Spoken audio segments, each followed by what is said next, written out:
Okay, Wes. So it is challenging times right now here. Yeah. Right, but you guys got events going here at the new Cedar Point Sports Center, right? That's correct. Yeah, we're working with our county health, abiding by all state guidelines, keeping everyone safe and healthy, but definitely able to operate.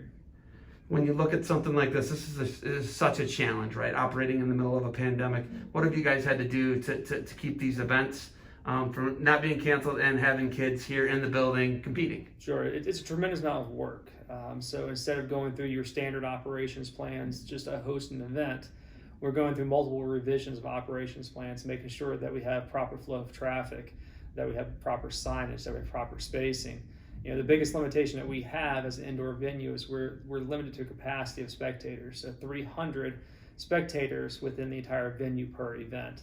And so it makes the building look quite empty when you can only have 300 spectators. So a building of 145,000 square feet, our thing at this point when we're talking to these event directors, we may not have a lot of spectators, but as long as we get the kids in here and they can play. You know, that's the biggest thing right now. I don't know if people understand the mental health toll that it's taken on kids, because a lot of them are remote learning. Sure. Right? Not every school is is in person, right? Obviously it's more remote than it is in person. But when you guys know you can put on successful events, you can be safe. It's good to have an empty looking building, right? And then people are spaced out, social distancing, mask wearing. Sure. When you look at all of that combined, nobody's shut you down yet. You've done a great job. It's a testament to you guys. Yeah. What's it like knowing you're getting the job done in that manner? Oh, it's fantastic, and we're part of a much larger network across the country. So we're part of a network called Sports Facilities Companies, and so we have venues that range anywhere from Florida up to New Jersey, out to Colorado. And we take great pride in the work that we do across these facilities to make sure that everyone's healthy and safe when they come to an event in the building, or if it's simply just practice. That's one of the things that we do now as well, is we're trying to work with all local school systems who may not have access to their school gymnasiums to provide them the opportunity to practice, whether it's a varsity high school basketball team or it's your little fourth grade boys basketball team. We're trying to provide opportunities for everybody so that they can continue to stay active. You look at working with OAC and Jared Opper. Jared Opper, he is a head coach at a local school, Sandusky St. Mary Central Catholic.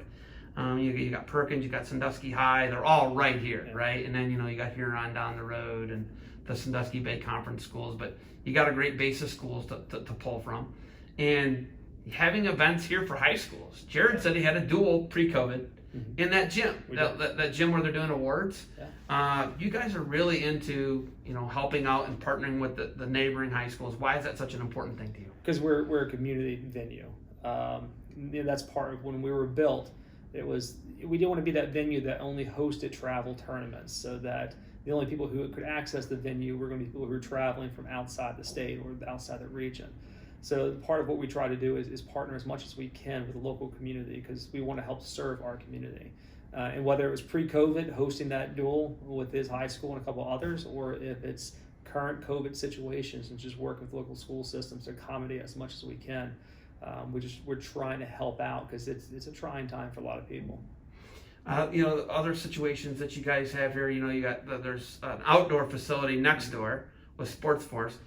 This is amazing. Sandusky is like a mecca for youth sports now. It's incredible. It's a campus essentially. I know they operate separately from you, but Jared runs events there too. But what's it like, being at Cedar Point, having the greatest amusement park in the world, working in conjunction with you in a partnership, and what is that like? I mean, I'm hearing crazy things like they're going to start putting people can like a week pass for events in the summer. What is it like having a partnership with Cedar Point? Oh, it's fantastic to have that partnership. So what we've been able to do with Cedar Point is build a relationship that is really like no other, in terms of, as athletes come to participate in events at our venue, we're able then to turn around and offer them a pass to Cedar Point. So when the park reopens again in 2021, these athletes who are competing now have a chance to come back and enjoy the park. So it's a win-win situation. We get to be able to offer this tremendous benefit to our athletes, and at the same time, Cedar Point, as our partner, gets to have those athletes then experience their park either the same time that they're here during their event, or in a situation like now where it's December, they can come back anytime between park opening and Labor Day. Cedar Point it is the definition to me, growing up in Northwest Ohio, it is the definition of go big or go home. Amusement parks in Europe, Southeast Asia, right? Asia. They're always coming after Cedar Point for biggest, fastest, make you puke the most, whatever the roller coaster is, right? It's America's roller coaster. There's no comparison. I've been all around the world, all around the country. Amusement parks, it crushes everybody. But everyone's coming after it's a competition, right? Sure. What is it like knowing that they went big on the arena that you're now running and you're having events? And this, I'm telling you, I was walking up to the Death Star. Yeah.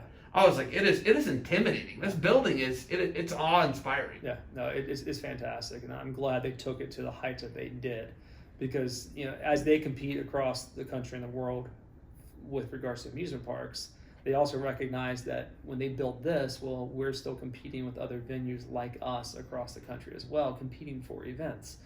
But the one thing that we have that no one else has across the country is that partnership.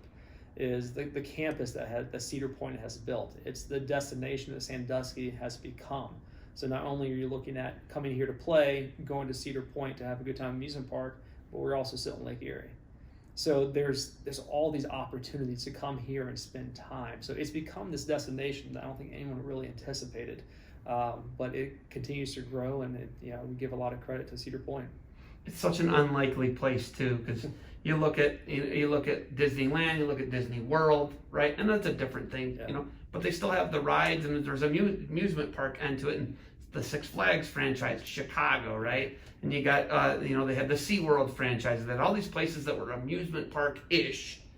But this place, I didn't say New York City. Yeah. We said Sandusky, Ohio, right? Yeah. And that's what's really neat what they've done. They've taken a small town, and they've really been able to develop, like you said, and it's world class. Yeah. Wes, do you have anything else for me? No, I'm good. I appreciate the opportunity. Thank you for the time. Good luck to you guys moving forward in this COVID environment. It's, like I keep saying to Jared, logistical nightmare are the words I use.